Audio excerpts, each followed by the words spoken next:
everybody, this is James Davis on Photo Chat Vlog on YouTube with this rather impromptu video featuring my hands. I've been tiling my kitchen today. My hands are as clean as I can get them, but I'm apologising for just how sort of messy they look. Grey grout and white primer. Anyway, let's not ignore all of that, because we have here a kind of an interesting thing I spotted when I went out to a shop called B&M to get some supplies for my DIY.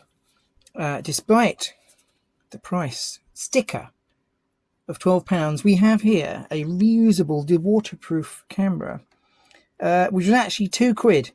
And I don't know if you can read, it says film included, 10 exposures. So we should investigate this, because I think it's very interesting. So £2 is really cheap. So let's use the Photo Chat Vlog Stanley knife to get into the box. Let's just cut through, chop through, and there's another little stickeroo there, and one there. You know, I've actually got this camera in a different form, I'm pretty certain. What it is a reusable waterproof camera. So I think they mean reusable as opposed to disposable. It's kind of interesting that that is a thing regarding film cameras, that nowadays, you know, for a lot of people, they really only think of film cameras as disposable cameras, so you actually have to put the word reusable. It's almost as bad as the phrase analog film. But nevertheless, you've got a camera that goes into a plastic housing. Inside, the cameras are a step up from disposable. They're not as flimsy as a disposable camera, but this is not a Leica. So you don't get a lot. Now, what have we got in the box? Instructions, empty box. A camera and its little blister pack, we'll get rid of that. And instructions are there. In some, I can see they're in English and en français aussi, and auf Deutsch, which is kind of interesting. The Summer Vibes disposable camera. So yes, it is very similar to the one I got already. I got that in a charity shop years ago, and how it works is you flip out this little catch here, and that removes that catch, and that then releases the waterproof housing. There's the actual camera. I don't drop it and break it completely. The housing is kind of interesting. It's a lovely waterproof and clear, this big rubber seal, and these controls, the winder and the button, mate up with the camera itself. And so you've got that little notched winding wheel and a thing on the back about that. And so it's a nice firm plastic thing. It reminds me definitely, I'm going to sit down, hang on. Reminds me, sorry for wobbling the camera. These are not the super scripted Photo Chat Vlog days of yore. This is the spontaneous phone camera version. It reminds me of the Vivitar Ultra Wide and Slim. That kind of a deal. So a plastic camera, what some would call a toy camera. And we haven't got any shutter on it yet, but we'll get there. And what did it say on the front? Focus free, 28mm. So semi kind of wide angle, you know, 50mm is a standard 1:1 type lens. 24 would be a really obvious wide angle lens, but this is an interesting one anyway. Now, it did say film comes with it. There hasn't been any film so far, so let's see if it's inside the camera. I will use my dirty fingernail to pop the back open, and lo and behold, there is our 10 exposure film. And you might spot something. Process ECN2. So I'm going to confess. This is the second one of these I bought. I bought one yesterday.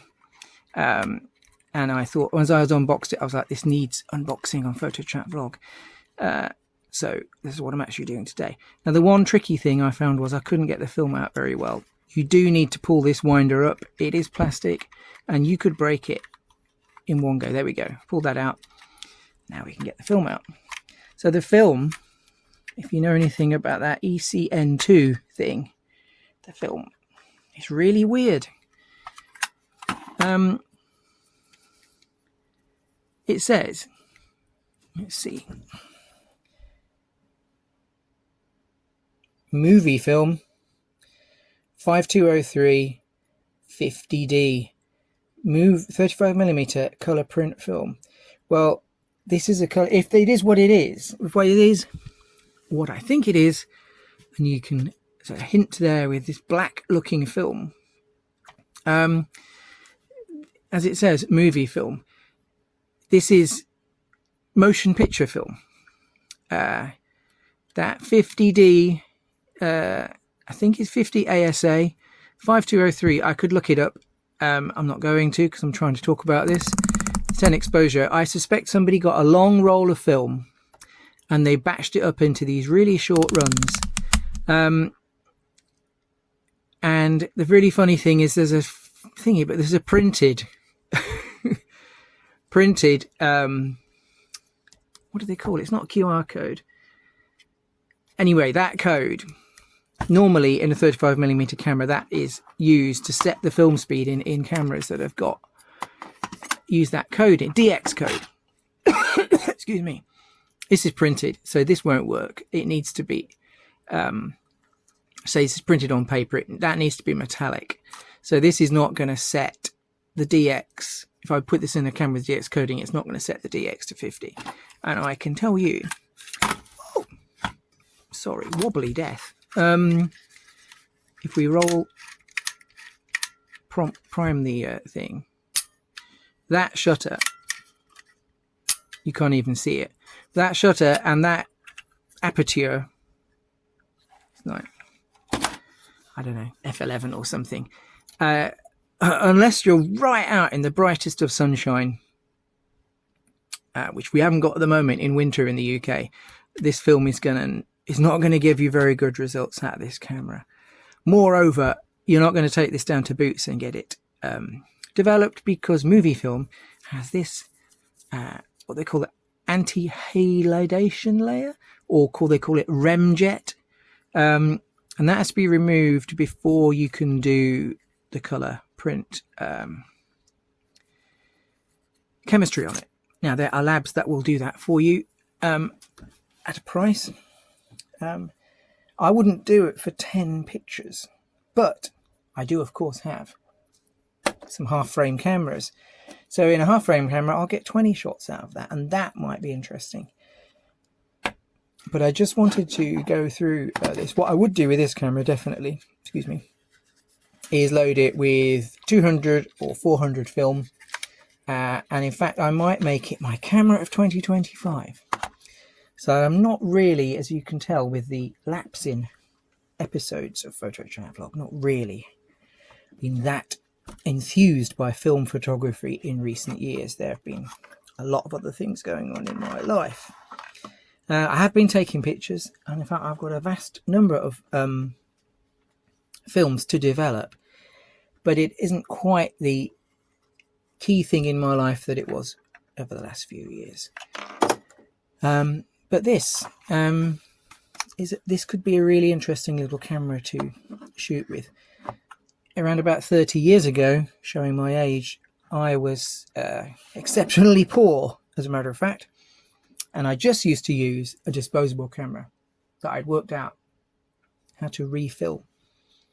And I took some great pictures, or these pictures I'm very happy with, using films like Ilford XP2 and black and white films. because I was a student and I did have access to a darkroom. So something like some T-Max or some, I don't remember the exact FP4, HP5 I think is the 400 Ilford film. That might be interesting to stick in here and shoot on bright sunny days. It's really, really simple. That winds on. That knocks the shutter across when it's ready. The shutter is too fast to see. It cocks across there, but it's fine. When you're done, you press the film release and you wind back the film, and you manage to get it out and do it. So that is it.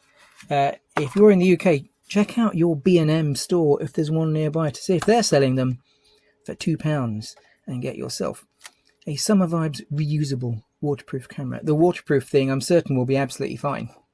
Like I say, unless you are in the south of France in July, you're not. I don't think you'll get much from this particular film. But if you've got a half-frame camera and you can nudge the DX coding, you can buy DX stickers, for example, or you can make your own with a bit of foil and paint. You can have fun with that film. If anybody else has done anything with these, let me know. I couldn't find it because if you search for anything, B&M camera, you just get like everything to do with the shop and everything else it sells, and it sells absolutely loads of things. Like I say, I went in there looking for things for my DIY. So it just isn't going to turn up much about this. And I mean, now everybody does YouTube. The days of being able to find blog entries about stuff like this and stuff, there's kind of wearing thin. So if somebody does have one of these and has done anything, leave a comment below. Until then, happy end of 2024 and do great things in 2025. And I'll see you in the next video, whenever that is.